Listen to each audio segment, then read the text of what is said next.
د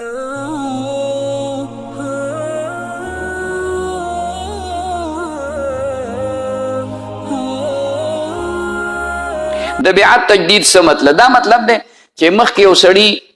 بیعت کړی وي او هغه بیا د هغه مرشد د چا نه چې بیعت کړی وي هغه وفات شي، نو د ده دا اسباق دا وظایف نیمګړي پاتې، نو د هغه د وفات نه بعد دی چې د بل پیر نه د بل مرشد نه بیعت کوي، دی ته تجدید د بیعت نوی کول تازه کول. دا ملګری و چې زمونږ وظیفې که تهجد، بلکل تهجد په وخت کې هم کولی شي، ماښام کې هم کولی شي، ماسخوتن کې هم کولی، دا د ټول شواروز کې دي، ټول شواروز کې دا وظایف دا چې ټول شواروز کې د سهار نه تر سبا سهاره پورې، د سهار نه تر سبا سهاره پورې شپه هم پکې راغله ورځ هم پکې راغله. ښه دا ملګری وایي چې خوب مې لیدلی چې ما د خولې نه ویښته راوځي، نو د دې مقصد دا دی، دې سره مې زړه سپک شي، دې مقصد دا دی چې د ګناهونو نه توبه کول پکار دي، کوم ګناهونه سړي کړي د هغې نه توبه پکار ده او نیک اعمال پکار دي، د هغې په وجه زړه ته اطمینان مې زړه سپکېدل، زړه ته اطمینان مې راوېدل دي.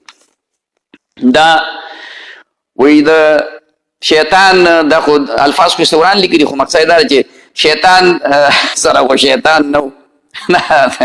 څنګه چې کوم دی نو ګمراه شي، په خپله شیطان دی که نه، دا خو د عجیبه خبره لیکي، جواب پکې دننه پروت دی، جواب پکې دننه پروت دی. یو سړي ورانه وکړه، غلط کار یې وکړه، ګناه یې وکړه، جرم یې وکړه، نو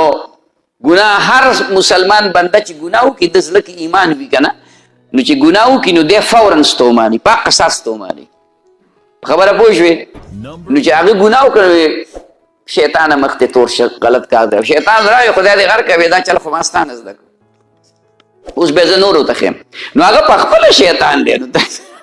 ټکې دی ورته عجیبه ښه ویلی دی، شیطان مکروه ناکاره کار کوونکو ته ویلی کېږي، نو دا شیطان په خپله دی که نه، نو هغه ته د شیطان څه ضرورت دی؟ جرابو باندې مسه، جرابو باندې مسه نه کېږي، د څرمنې په موضوع باندې، چمړې په موضوع باندې مسه کېږي، دا نورې خبرې چې کوم دی نو خوشي دي. د جایز مقصد دپاره، مراد دپاره د عامل نه تعویض کول او جایز دی، تعویض چې کوم دی نو ثابت دی، شته دی، کولی شي، وظیفه چې کوم دی اخیستی شي، څه تعویضي خو جایز، داسې تعویض به وي چې هغې کې د قرآن آیت وي یا د پیغمبر علیه صلات وسلام د احادیثو کې څه دعاګانې راغلي هغه یې پکې، یا د نیکانو بزرګانو اولیاو ائمه او مجتهدینو د هغې څه مجربات وي، نو دغه کولی شي. او دې نه علاوه د منتري کوډې وغیره هغه بعضې جبو کې داسې دي چې په نورو جبو کې د هغې موږ ته پته نه وي چې د دې معنا به څه او دا څه شی دی،